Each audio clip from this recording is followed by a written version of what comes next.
How do you feel when you look at that building now? What do you mean, how do I feel? How do you feel? Look at, when you can look at that building, you can tell me how you feel and times that by 1,000. Do you know what I mean?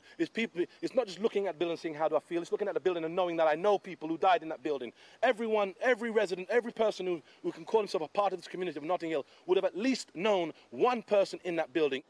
Locals have also complained of a gas installation they say left exposed pipes in the stairwell. I saw blue flames and I have videos which show blue flames. Did you see it in the stairwell? We saw I can show you the stairwell. That's the emergency stairwell running up the middle there. Do you see that? Can you get that on your camera there? So the flame running up the middle That flame running up, that's the stairwell on either side.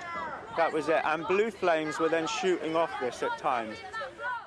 And today, London's mayor got a sense of the growing community anger himself. Can I shake your hand? How many children died? What are you going to do about it? What are you going to do about it? We sourced cladding made from the same materials as Grenfell Tower. Aluminium layers sandwiching polyethylene insulation in the middle. We took that material to a safety testing lab.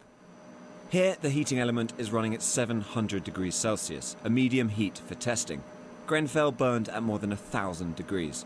2 minutes in the heat and the panel starts smoking. Then it bursts into flames. Exposed to this sort of heat level, it is eventually going to start to separate the various layers, and it is burning. Obviously there's no way of getting around the fact. Well, if you look at the material now, it's done. It's buckled under the heat. It's warped. You can see along there. It's a lot like the debris I was picking up yesterday in West London. Once these people's hope turns to anger, they've got a real problem on their hands.